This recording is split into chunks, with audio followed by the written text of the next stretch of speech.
Jody Gellenbock, hier ist mal wieder durch frittiert Lehrsu. So einen neuen Lehrsu lieren nach etwa gefühlten 10 Jahren. Wird jetzt mal wieder hier auf meinem Channel geliert, aber nicht allein, ich kann nicht mehr lieren. Und zwar habe ich noch einen kleinen Gast dabei, der schon noch ein bisschen dazu. Ja, so klein bin ich nicht, der ist 87, aber scheisse. Nein, ja, hallo zusammen, ich bin der grösste Lehrer hier. Die grösste Lehrer, ja. Willst du gerade erzählen, über was für ein Thema wir heute werden diskutieren? Nein. Nein, das Thema heute ist, soweit ich weiss, 100% YouTube, oder? Jawohl. Also quasi, wie es ist, YouTube 100% zu machen. Genau. Für die, die es nicht wissen, ich mache das nämlich, also YouTube 100%. Also das ist quasi meine einzige Perspektive im Leben, die ich jetzt noch habe. Und ja, jetzt werden wir einfach ein bisschen darüber reden, so wie das ist, wie sich das anfühlt, Vor- und Nachteile sind, was noch? Also hey, jetzt nimmt es mich Wunder zuerst mal. Könntest du dir vorstellen, jetzt rein theoretisch, wenn du die Möglichkeit dazu hättest, könntest du dir vorstellen, das 100% zu machen? Einerseits ja, einerseits nein. Also Okay. Grundsätzlich würde ich es eigentlich noch relativ cool finden. Ja. Irgendwie, wenn ich irgendetwas in Social Media machen kann und von dem würde leben. Ja. Respektive, wenn ich das 100% durchziehen kann. Oder einfach Geld mit dem verdienen, dass ich mein Leben kann finanzieren kann. Ja. Aber ich würde jetzt sagen, dass ich es nicht das ganze Leben so machen kann. Ja, also ja, das ist gut, das ist bei mir safe auch nicht so. Also, drum. ich mache sicher nicht mein ganzes Leben lang YouTube. So. Aber, Noch bis 80 ist der erste Mal. Das fahre ich. Nein, sicher nicht bis 80, so höchstens bis 79. Aber ich finde einfach gerade so in der Jugend, oder ja, Jugend ist vielleicht übertrieben, jetzt bin ich auch schon 20 oder meine jungen Jahre auch schon. Ja, nein, kein Teenager mehr, das stimmt. Jetzt finde ich es halt noch so geil, weil du kannst dich auch kreativ ausleben so, und du hast wie keinen Chef. Also jetzt ist Da anschlagen, oder was? Nein, der Vorteil von YouTube 100% ist halt, dass du so wie dein eigener Chef bist und wie selber kannst schauen, wie du zu deinem Geld kommst oder und so weiter. Und du kannst halt eben Videos machen, wo du Bock drauf hast. Das Geile ist halt wirklich, dass du keinen Chef hast, dass du selber kannst entscheiden, wenn du aufstehst, wenn du schaffst, was du machst für Videos etc. Aber es hat halt auch seine Nachteile. Zum Beispiel, also gerade bei mir jetzt, ist es halt mit meiner Grösse, ich kann nicht von den YouTube-Videos selber leben. So, also, Ja, weißt du, ja, YouTube-Werbeeinnahmen sind nicht ganz High Prozent. vielleicht mit einem Video 6 Stutz oder so. Ja. Also das reicht nicht für das Monatsmiete. Morgen. Ja, das reicht für ein Sandwich im Migros oder so. Und dann musst du halt dann schauen, dass du irgendwie so Werbeaufträge oder so hast oder irgendwie Kooperationen mit Firmen, für das du zu deinem Geld kommst. Und das ist halt nicht immer einfach, weil du musst halt immer ein bisschen schauen, dass du etwas machst, was zu dir und deinem Kanal passt und so. Und das ist halt schon noch schwierig. Also ich habe jetzt zum Beispiel das Glück, dass ich eine Partnerschaft habe mit Red Bull. Dass ich halt regelmäßig Videos für Red Bull machen kann, was mega cool ist. Aber ich habe jetzt halt nicht nur Kooperationen mit Red Bull, zum Beispiel, aber ich habe mit Swisscom zusammen gearbeitet. Ja, das habe ich gesehen. Hast du gesehen, ja? Oh, ja. Genau, und da ist halt dann auch die Schwierigkeit, manchmal, dass du halt musst Videos machen wo du musst halt dann so ein bisschen Kompromisse eingehen, dass es für beide Seiten stimmt und so. Dann kannst du halt manchmal nicht immer zu 100% die eigenen Willen durchsetzen. So. Aber gut, das ist dann halt, ja, YouTube 100% ist vielleicht halt doch ein bisschen mehr noch auf die so deutschen YouTuber oder internationalen YouTuber bezogen, die halt wirklich nur YouTube 100% machen, die von den Werbeeinnahmen leben können. Ja. Das ist halt schon ziemlich geil.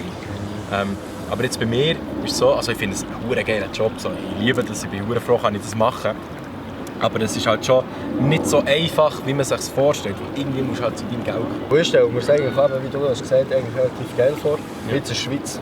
Es ist halt echt so, man hat halt einfach zu wenig Zuschauer, einfach ein zu wenig grosses Publikum, dass man eben 100% YouTube nur mit YouTube und seinen eigenen Videos kann verdienen.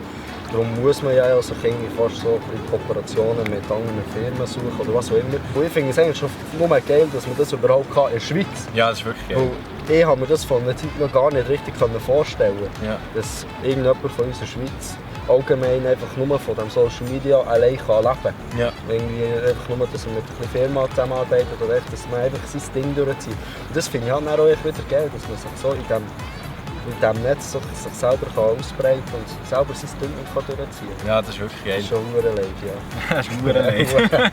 Schon Nein, verdammt leid. aber ich muss sagen, ich finde es eben auch geil, in der Schweiz vor allem, also jetzt ohne irgendwie abgehoben zu sein, aber so, wir Schweizer YouTuber, die jetzt im Moment so ein bisschen dran sind, wir sind so die das Ganze ein bisschen aufbauen, habe ich das Gefühl, dass das passiert. Also, ich bin jetzt einer der ersten YouTuber in der Schweiz, der das Vollzeit macht. Klar, es gibt halt noch so Leute, weißt, auf Instagram, wie irgendwie der Capiran oder so. Ja, natürlich. Also ich meine, der verdient genug.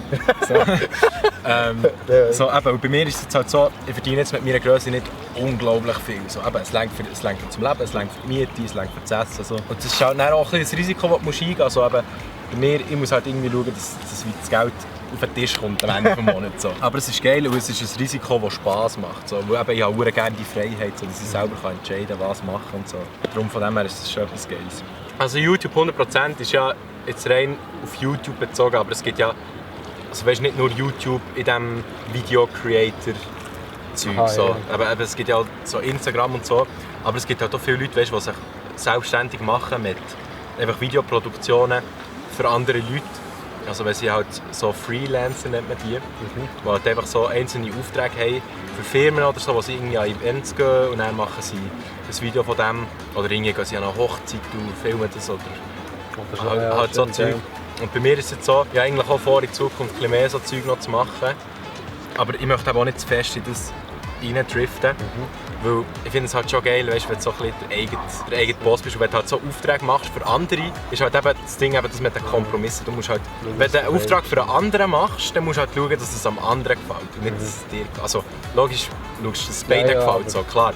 Aber dann musst du halt schauen, dass es am Schluss am anderen einfach gefällt. So. Das ist halt die Hauptsache. Und das ist halt manchmal nicht so einfach. So habe ich auch schon Erfahrungen damit gemacht, also, dass du vielleicht etwas machst, was du selber nicht hure geil findest. Und, so. Und das ist dann halt auch so etwas mit der Authentizität auf YouTube. So. Ich probiere jetzt zum Beispiel zu schauen, dass ich irgendwie 100% authentisch bin in meinen Videos, so wie ich sonst bin. Und dass ich eben offen über so Zeug reden, wie jetzt eben hier zum Beispiel. Das ist dann aber halt schon schwierig, wenn du manchmal so Werbevideos machst, wo du halt nicht komplett 100% selber steuerst, sage ich jetzt mal. Aber du möchtest es dann ein bisschen mehr machen? Also Ja. für Privatpersonen oder auch für Firmen? Ja. Du hast ja vorhin gesagt, für eine Hochzeit zu filmen oder irgend so etwas. Ja, genau. Also wenn ich jetzt, gut, ich habe jetzt halt nicht so viele Leute, die ich kenne, die irgendwie heiraten. So. Aber das ist halt so etwas, da kommst du dann auch rein, glaube ich. Ich glaube, da musst du mal wie neu mal anfangen und dann, wenn du es mal gemacht hast, kannst du das wie als Referenz angeben. Schau, ich habe hier eine Hochzeit gefilmt, ich kann das, schau mal da und da.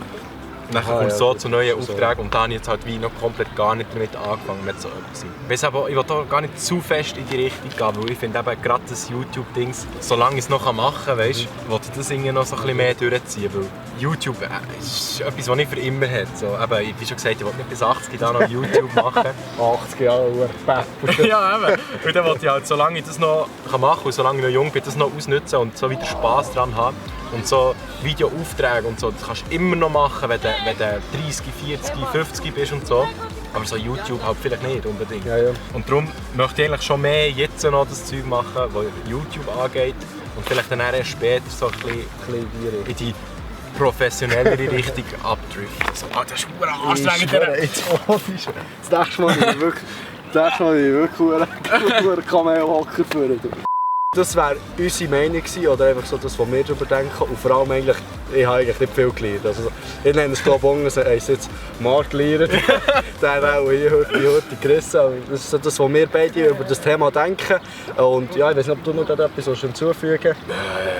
Vielleicht mal, dass wir bei mir auch ein Video gemacht haben. Dann könntest du gerne anschauen, oder? Oder das ist so, das ist entweder hier oben verlinkt, ich weiss nie, welchen weg. Oder auch die Videobeschreibung. Wir haben, was haben wir jetzt gedacht? Ah, ich habe es schon vergessen. Lustige berndeutsche Wörter haben wir angeschaut. Also wenn ihr gerne lacht und gerne berndeutsche Wörter habt, geht bei ihm vorbeischauen. Ja. Und ja, das wäre es gewesen. Willst du dich noch wiederhören? Ja, ich wollte mich noch auf Wiederhören. Nein, also, Ali! Ihr habt es gehört, ich bin miteinander und Ali! Lärz ist wieder da, er zieht sich an, der Hose lässt er auf und cool gehen. Schon wieder so ein Theater, hure Sicht, dabei bin ich nur bei meiner Mutter gsi. Sie schickt mich heim und pisst mir ans Bein, sagt raus aus dem Stall und wird nicht gehen. Jetzt bin ich endlich mal wieder allein und kann mich konzentrieren aufs Melkchen daheim.